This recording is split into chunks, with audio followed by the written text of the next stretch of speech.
Coming up on this week's podcast, Lando Norris must respond after his crazy Canada mistake. Max Verstappen faces an intriguing fight with George Russell regarding his contract clause. And we discuss the exit of now former Renault CEO Luca De Meo.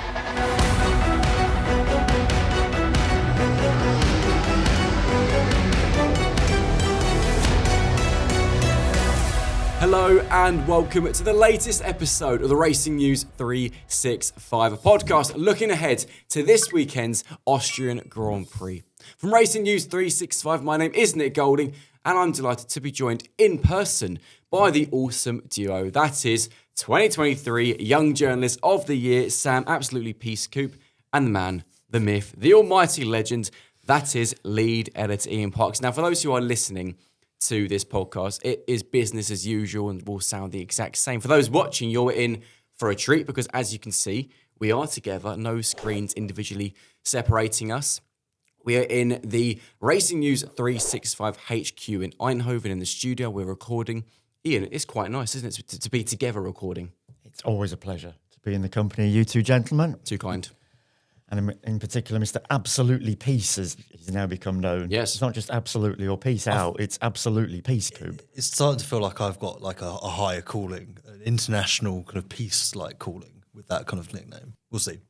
I'm quite happy with my current career trajectory, to be fair. Speaking of high callings, the Red Bull Ring, where we're going to this weekend, of course, for the Austrian Grand Prix, does feature some elevation changes. It's a circuit which, a bit like the circuit Gilles Villeneuve, kind of always, yeah, I thought it was a nice little transition. Thank you very much. Beautifully done, but mate, it's a circuit Exquisite. Which always, a bit like the circuit Gilles Villeneuve, where we just come out of course, for the Canadian Grand Prix, it always seems to offer something. And typically, turn 4 always sees somebody being kicked onto the gravel, then spinning. We've seen clashes there between teammates, between rivals in recent years. It's another venue where, you know, crazy things can happen. It's a beautiful little track. It's one of my favourite tracks on the circuit, in all honesty. And from a media perspective, I'm going to say it's got one of the best media centres going, in particular because it's elevated, it's high up, and the view from what is a completely glass-walled surround, you can see the entire circuit. And it just looks absolutely fabulous. But in terms from a racing perspective, yes, you're quite right. It does lend itself to many an incident, and I'm expecting nothing less than a few clashes, in particular at turn 4, as you've mentioned. Well, obviously, we saw the McLarens clash finally in the recent Canadian Grand Prix. And of course, it was back in 2016 we saw the Mercedes duo of Nico Rosberg and Lewis Hamilton collide at turn 3. Lewis still went on to win the race. Nico finished in 4th after nursing his car home. My fun question to you two, who finished in 2nd and 3rd on that day in Austria in 2016? 2nd and 3rd, 9 years ago. Good Lord. Is that long ago? Wow, that's scary. I mean, I was just finishing university, so I was probably just hung over somewhere. So I can't remember. It could be. So it was Nico won. Let's go. Lewis won. Nico nurses car home in 4th. Right. Max 2nd. Sebastian Vettel 3rd. What are you going for, Ian? I genuinely have no idea. Yeah.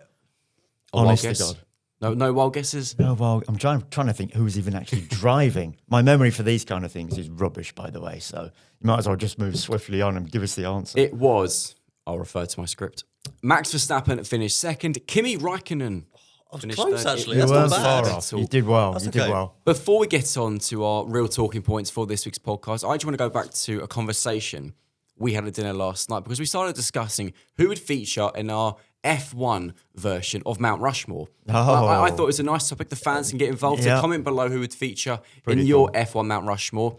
Sam, who would feature in yours, and briefly, why? Okay, so the first two are quite easy for me. Lewis Hamilton, Michael Schumacher, a pair of 7-time world champions. I feel like they're going to be in many people's lists or on many people's Mount Rushmores. Next is Alain Prost. You could put Senna in that 4th spot, but the Senna Prost debate is a big one. For me, I've always been more drawn to a driver who doesn't, not that Alain wasn't supremely talented, but works at that. There's this methodical kind of, I'm going to get the absolute most out of my abilities. So that has always spoken to me more than the kind of natural flair of someone like Ayrton Senna. So third spot would be Alain Prost. And then fourth, I find it really difficult to choose because, you know, you've got Juan Fangio, you've got, you know, as I said, Ayrton Senna. You've got even, you know, drivers like Jim Clark, who maybe their record doesn't suggest that they're in that conversation, and we're so far from the 60s. But Jim Clark was the greatest driver of his day. And so, yeah, it's a difficult one. But I was naturally kind of leaning towards Niki Lauda as my fourth choice. And that's where I kind of landed eventually. And one of the big things was how quickly he got back in that Ferrari in 76 after his Nürburgring crash. Just the heroics of that. So, yeah, that would be my fourth. I'm going to be a kind friend for a moment, and just for those watching will see, I'm going to sweep a bug from your shoulder. Oh, beautiful. It was crawling up your arm, and I wonder if the viewers caught that. That's interesting. For me... Is that what you were looking at? They're going to now be rewinding to find it. There we go. I was just watching it. I was like, where's it going to go?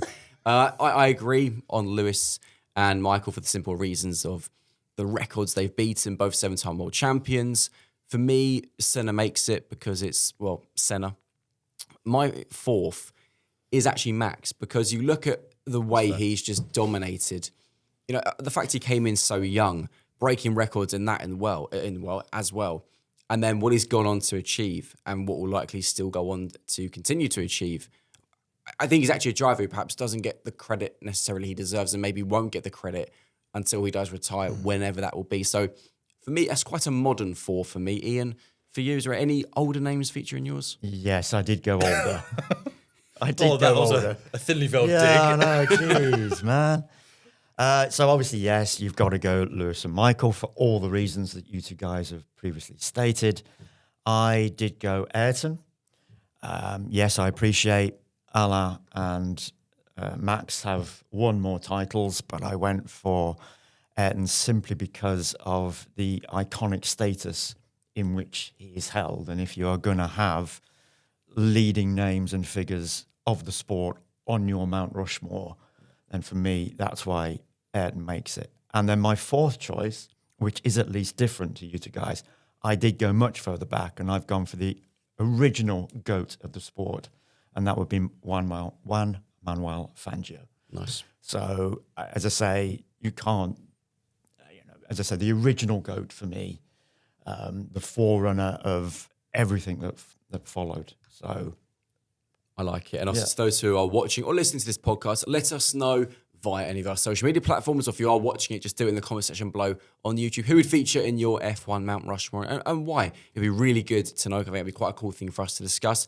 Let's move on and get really into the podcast and the big talking points, because it is now obviously going into the Austrian Grand Prix, and it's a big one in particular for Lando Norris. Let's get started on him, because it was a disastrous weekend in Canada for him for, well, obvious reasons. And it's fair to say there's been quite a bit of criticism coming out of it from various figures in Formula One. Gunther Steiner has called for McLaren to calm Lando down and to kind of tell him, now you've got to support Oscar, give up your own title. Hopes it's not going to happen this year. Nico Rosberg criticised Lando's mental weakness and his costly mistakes. He obviously retired in Austria last year following the clash with Max. Obviously at turn 3, we have talked about that for so long over recent podcasts, over the year and everything. But he is typically quite quick at the Red Bull ring. He needs to not only be quick this weekend, Ian, he really does need a big result. Can I just say, and I love Gunther Steiner, you know I do. A friend of the podcast. Friend of the podcast. He appeared on our show last year. But can I just say, his comment there is absolute nonsense. Absolute rot. I mean, well, quite clearly he said that for a line, hasn't he? Yeah. And, you know, fair play to Gunther, but there's 22 points difference between the two. Why on earth would McLaren, Zach Brown and Andrea Stella go up to Lando and say, sorry, mate, we're going to prioritise our eggs in one basket from now on. We know there's only 22 points, but you're not doing it for us, so Oscar's looking like, what a load of tosh, Gunther. Sorry, mate. On this one, you've got it completely wrong. So, but yes, nevertheless, it is still a really big weekend for Lando because we've discussed his mistakes on previous updates, previous podcasts, not just the most recent, but pretty much across the course of this season. The number of errors that he's made over the course of the campaign are now starting to tot up, and they are starting to have a considerable effect on not only him as a person, I believe, as a driver, but obviously now, yes, his title chances as well. But let's face it, there are still, how many Grand Prix to go? 14 including Austria. 14. So this is an awful amount of time and Grand Prix for him to get on top of things, to correct things, to show us and prove the driver that we know he is, the talent that he has got, and to also show that he is most firmly, without a doubt, in this title fight with Oscar, potentially Max, potentially George. Can't rule either of them out at this stage because if the McLaren boys are going to continue to take points off each other, that naturally keeps Max and George on the fringes and in the hunt. So yes, nevertheless, it is a huge weekend for Lando, and I'm hoping, given the type of driver that he is, and he quite often reflects on his mistakes and allows those to play a part, that he's not going to allow last year's Austrian Grand Prix to affect him this season, bearing in mind the incident that he had with Max last year that naturally cost him as well. The way, Sam, Lando can maybe count himself a little bit lucky that, and this is going to sound really weird, but a little bit lucky that the clash with Oscar happened when it did, beyond 90% race completed, because it meant that a time penalty was awarded rather than a grid penalty. Because if he'd had a 3 or a 5-place grid penalty going into Austria, I mean, that would have been an immediate setback. Yeah, in many ways, be a write-off of a weekend. When it comes to fighting Oscar, he would be reliant on Oscar having a subpar round in Spielberg or the Red Bull Ring, and then be able to fight from there. Because if Oscar puts it on pole and Lando's got a grid penalty, that's going to be really difficult to come back from. So yeah, he is very fortunate in that sense. And yeah, but as we spoke about in the fan questions, that is how the kind of classification system works at the moment, right or wrong. That he is advantaged by that because he completes over 90% of the race. But he's also lucky for a number of other reasons. Chief amongst it being that the incident in Canada was over fourth and fifth place. It could have been a far greater penalty for him, points-wise, if they were fighting for the win. He would have all of a sudden gone from looking like he was going to lose a further 7 points to losing a further 25. So yeah, there's a number of reasons why he's lucky, but he needs to kind of almost channel that and say, you know what, I got a bit of a break there. Now I can kick on and see what he can do in as you say, a venue that he likes. I'm going to go through some interesting stats because of the fact he was classified in Canada has really hurt his average finishing position, given that he technically finished the Canadian Grand Prix. You can argue amongst yourself, I don't think he did, but anyways. It's really interesting because the consistency of Oscar in particular has been staggering. So I'm going to go through his results from this season so far. He has finished 9th, 1st, 3rd, 1st, 1st, 1st, 3rd, 3rd, 1st, 4th, meaning an average finishing position of 2.7. Lando, 1st, 2nd, 2nd, 3rd, 4th, 2nd, 2nd, 1st, 2nd, 18th, which drops him to a 3.7. This is where it gets interesting. Max's average finishing position this year is 3.6. And that's the fascinating thing, is that despite the fact, obviously, he is 43 points adrift, the reason that is because, obviously, largely, is that his finishing positions have largely been around 3rd and 4th, whereas also the McLaren boys have been winning on a regular basis. It is that point that, and I agree with you, it's from Gunther, it's a bit too early to be saying that. But it is an interesting point because McLaren, of course, want to be able to let their drivers fight. But at the same time, they do need to keep an eye over one shoulder because ultimately what they don't want to do is to see Max beat both drivers. And if he remains there, if the McLarens keep on taking points away from each other, he's going to be a big threat. Of course he is, quite naturally. Okay, the car is not quite where they want it this season, that RB21. Excuse me. We know it's letting the team down to a certain extent. It's letting Max down because he cannot extract the most from it, in particular throughout a Grand Prix. It's proven relatively strong in qualifying, but still not, again, where he would ideally like it. But as I say, Max is always going to be a threat to these two guys because he is, if they do have another incident, then he's going to be there to mop up the pieces. Or if McLaren does have another off weekend like it did in Canada, and there's no guarantees that they're going to continue to have 1-2s in qualifying, 1-2s in the Grand Prix. Certain circuits might not play to their strengths. I'm expecting the Red Bull Ring will be one of those that will help them to a certain extent.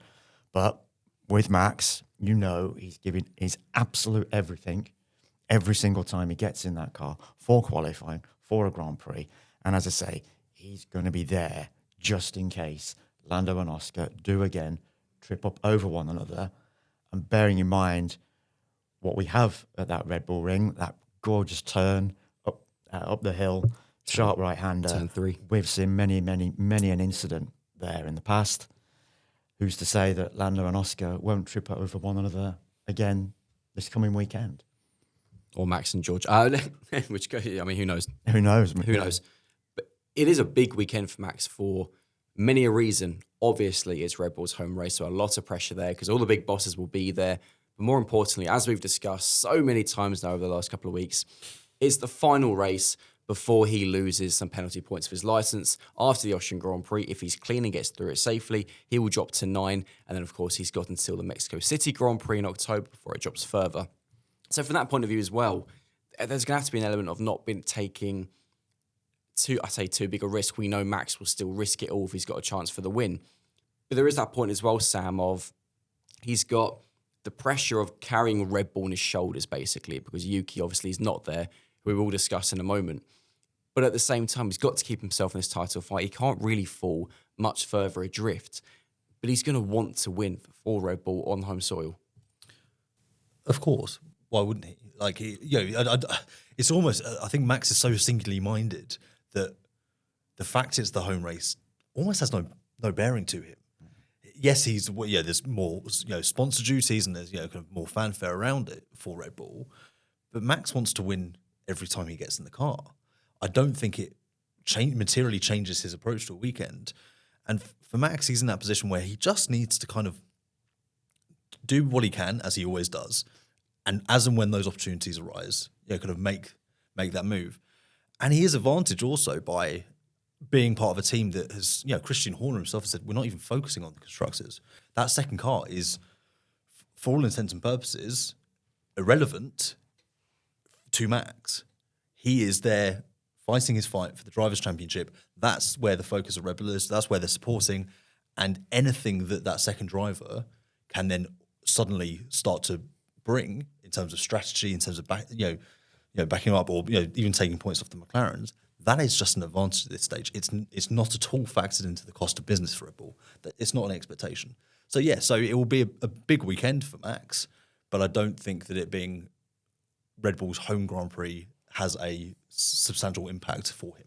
I mentioned in the intro, joking obviously about, it's a rivalry, let's be honest, between Max and George now. It's an interesting situation. And of course, there is significance in it because they're only separated by 19 points in the Drivers' Championship, Max being in third, George in fourth. And of course, Racing News 365 understands that Max's contract clause is that if he is not in the top 3 of the Drivers' Championship come sometime around the summer, that he can activate a clause and essentially leave for 2026.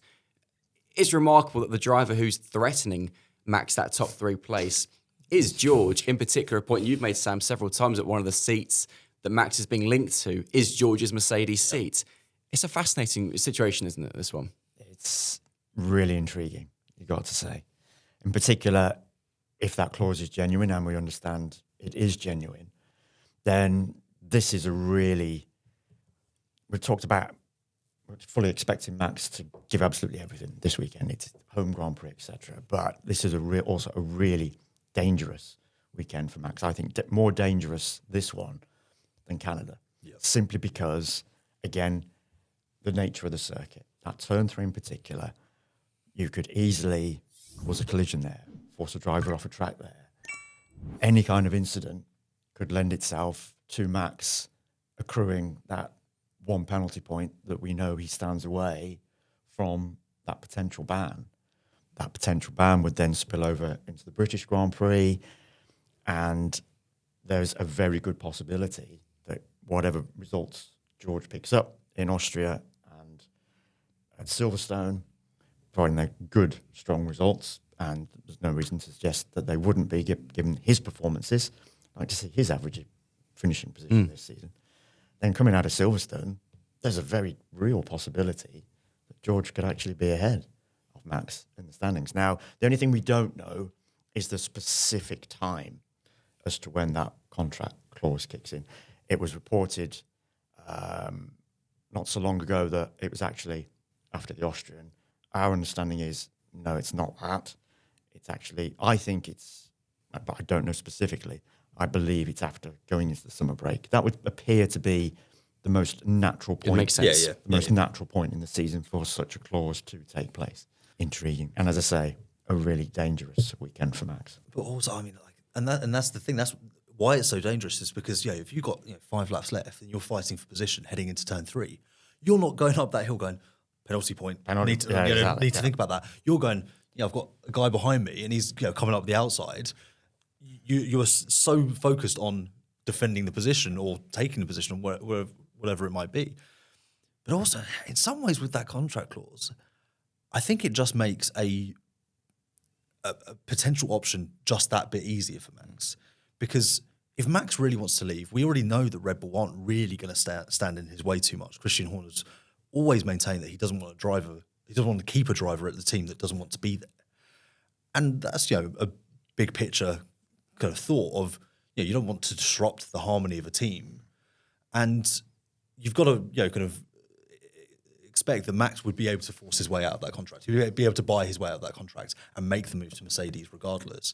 It's just whether or not, being behind George then makes it that much easier and that much cheaper potentially for him to do so. But I just, Max isn't one of those drivers who's going to go, you know what, I'm going to, as Ian says, it will only be because of circumstance, like he gets banned or he's in an incident and George kind of is able to capitalise on it. There's no way that Max is ever going to go, I'm going to take it easy this weekend. See if George ends up in front, and then lucky me, I have that freedom to make that choice. It will be by circumstance that it will make it just a little bit easier for him. I am still of the opinion, though, and you guys know I have maintained this all along. Yeah, you got anywhere. What is the point in Max leaving Red Bull at the end of this season, going into the 2026 regulations, when no one right now sitting here and not only on this table, but pretty much at every Formula One team table around the country, around the world, has not a clue who is going to be at the front next season? Max hasn't. He might have a reasonable idea as to the performance right now of where Red Bull's own power unit is and if it's going to be strong or weak. But even if he does have that idea, he still wouldn't know, is Mercedes going to be any good? Is Aston Martin going to be any good? And these are obviously the two teams that he's been linked with. Could you imagine Max Verstappen having to watch George Russell take a Red Bull to the title next year? Like, that's the thing. Like, that's where the jeopardy comes in. And Ian's absolutely right. You stick with the status quo when there's uncertainty. Season. Exactly. You one extra season next year, and then you see how the field is playing out, and then you make your move if there is an opportunity for 2027.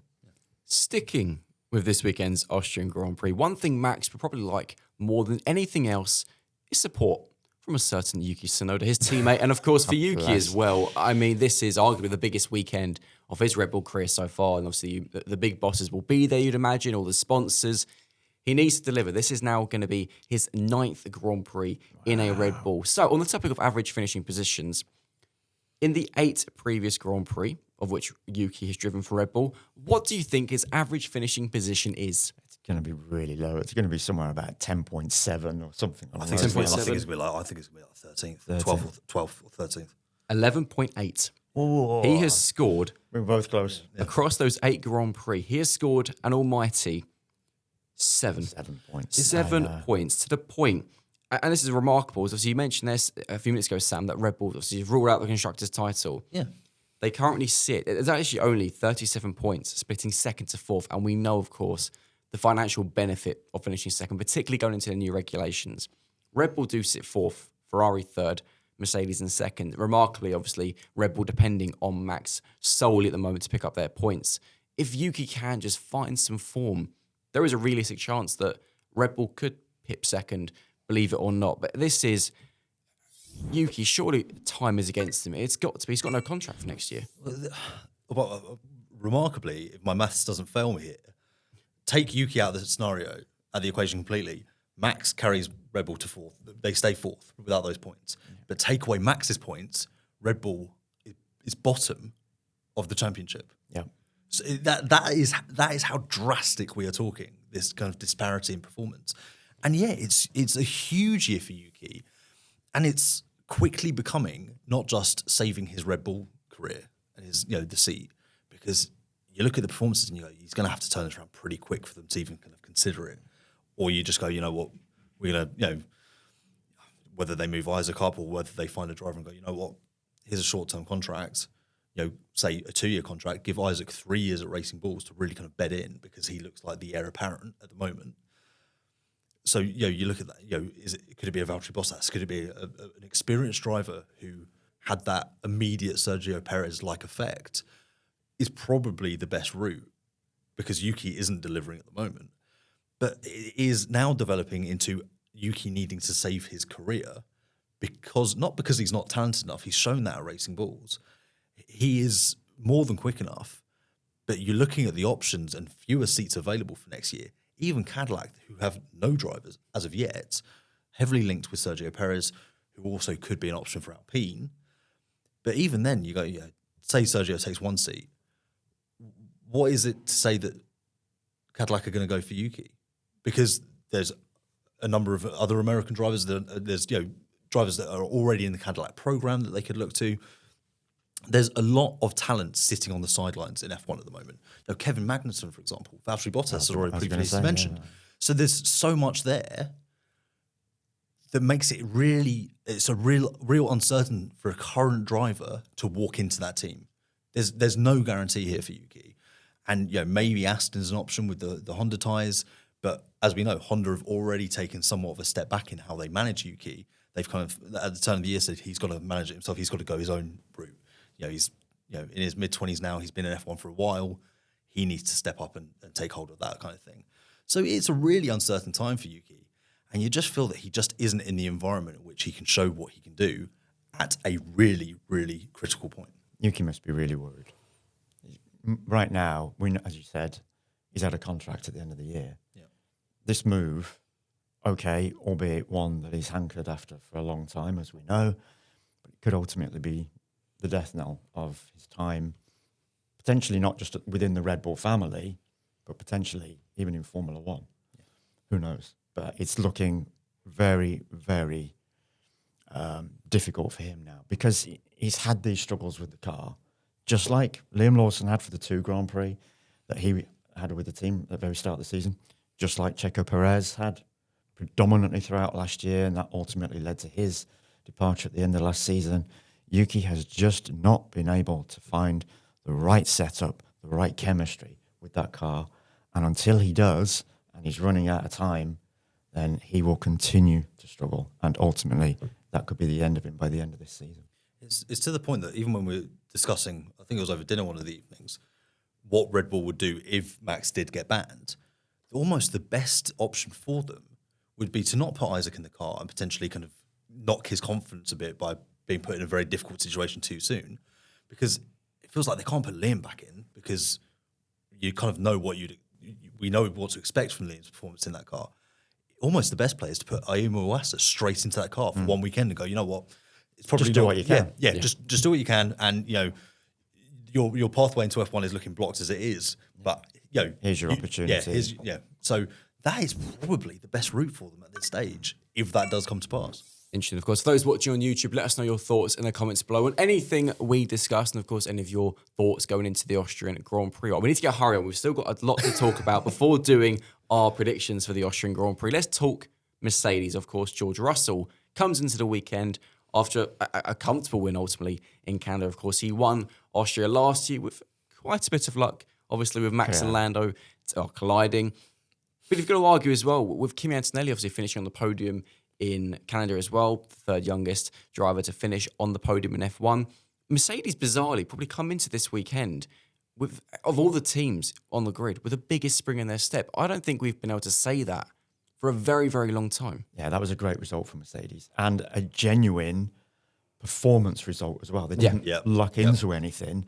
They performed with both George and Kimi brilliantly across that weekend. And again, something that we've not been able to say for quite some time. It was an on-merit performance. And they will come into this weekend, I'm no doubt thinking, do you know what? I reckon we've got a decent chance here. The only thing that really might count against them will be that weather factor. Okay, Canada was warm, and for some reason, we know that the Mercedes has predominantly enjoyed the cooler climes. Canada was much warmer. It managed to deliver that kind of performance, but Austria can, more often than not, at this point in time in the year, be really hot. So that could be the only thing that counts against Mercedes going into this weekend. If it is a very hot weekend, who knows? But right now, as I say, they're going to be feeling comfortable, confident. They've got George performing really well, probably, arguably, maybe even the best he's performed across his time at Mercedes, you could say. They've got Kimi now. He had that really bad run, those 3 Grand Prix in Europe, but his confidence now will have soared again after what he achieved in Canada.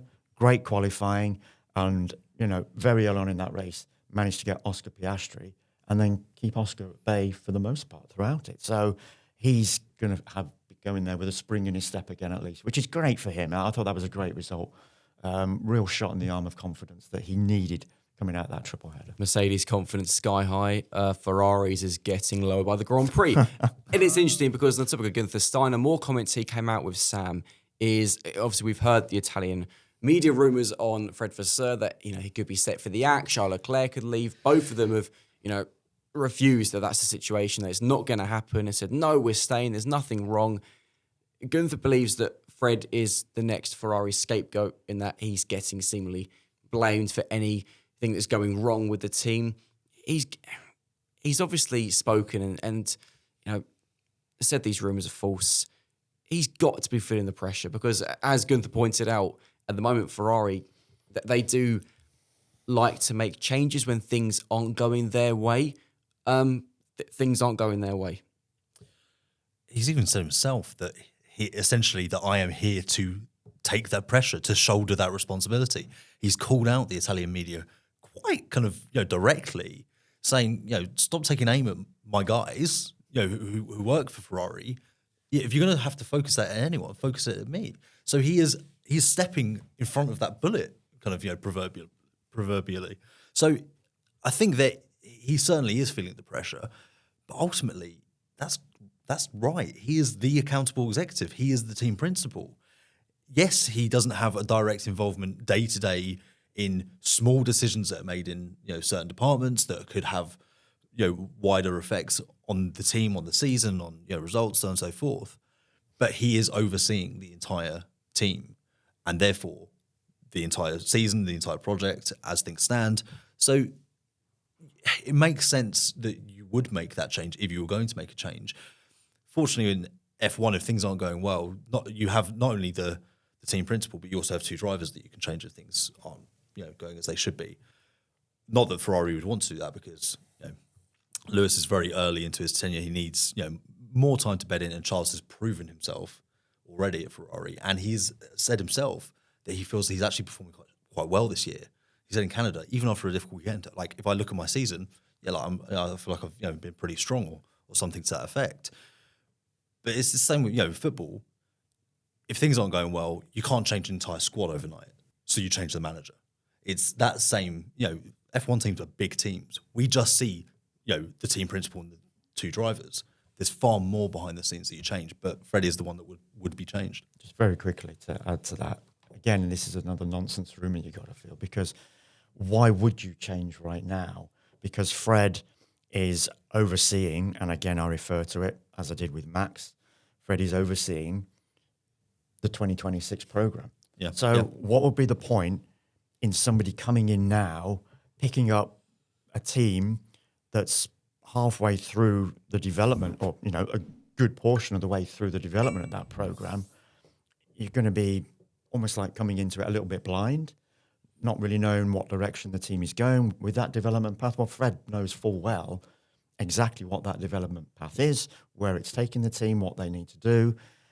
Give him, if there are any doubts within John Alcon's mind, the Ferrari chairman, there are any doubts in his mind, then hopefully he would give Fred at least 2026 to try and get things right, because that for Ferrari now is going to prove, this season you might as well say is almost gone for them. Yep. So 2026 is going to prove for them a real pivotal year for the team, its performance, its results, and more than likely, ultimately, for Fred Vasseur's time as team principal at Ferrari. 2 more talking points for us to quickly whiz through before our predictions. First of which, there's been obviously a bit of news following Canada going into Austria at Williams, in that James Vowles, the team principal, has signed a new long-term deal. And Sam, you've got to say, rightfully deserved. Absolutely, it's earned. Yay, we got one out of you. Absolutely. We got one. We did it. You almost said it earlier, said, and of course, yeah. you pulled back. You could paused. physically see Now we've that, got an yeah, absolute. yeah, We did it, guys. We did it. We've got an absolute. Yeah. No, that was a genuine one. That was a legit. Absolutely. Yeah. James Vowles is completely the right choice for Williams. He's shown that. He's proven that over the last 2.5, 3 years. The turn, and ahead of schedule as well, that turnaround. He's always been saying the next rule set, we're building towards that. These next couple of years, being 24, 25, are kind of a write-off. We just have to endure them. We have to get through them. And it's, Williams made a really good point in their press release for the extension to his contract. They have scored more points 10 rounds into the year than they have from the previous 3 seasons combined. Wow. Which just shows that huge elevation. Yeah, well, that's why I credited Williams, because they would be sitting around going, we told you that. It's been remarkable. And you have to look at this next rule set with all we're hearing about the Mercedes engine, saying, why not? Why can't they be in the fight? 2014, Valtteri Bottas and Felipe Massa were getting fairly consistent podiums for Williams. Awesome duo. Yeah, so there's no reason why that can't happen again in 2026, because, again, 2 very talented drivers in Alex Albon and Carlos Sainz. So, yeah, he is the right person to carry that team forward. It makes sense that they'd extend the contracts. Yeah, there's not a great deal more that you can really say than he is just the best fit for them at the moment, it seems. Well done, James. Well done, James. Final talking point, and then I'll throw this one to you, because it's an interesting one, which actually fell during the Canadian Grand Prix, literally during the race, believe it or not. And obviously we didn't get time to discuss it in last week's podcast because, well, obvious reasons, there was quite a lot of fallout to discuss, and we were also very, very tired. It's got to be said, Renault, the former CEO, Luca Di Maio, decided to quit, resign. He's gone off to another company, reportedly. It's a fascinating one because obviously, yes, of course, whilst it's the manufacturer CEO itself, it could have impacts on the Alpine F1 team. Ted Kravitz pointed out, of course, the Sky pit lane reporter that, if the new CEO wanted to, could maybe change the name, bring Renault back, and obviously axe the Alpine name. Of course, Di Maio, it was his review that was largely responsible for the dropping of the Renault powertrain program, leading to Alpine becoming a customer team for next season. You, of course, in Monza, if I remember correctly last year, when I spoke to some of the protesters, if I'm not mistaken. Yeah. It's a weird one because actually, when the new CEO comes in, there could be no change, or actually, there could be a lot of change. Well, first of all, was the timing of that. So bizarre.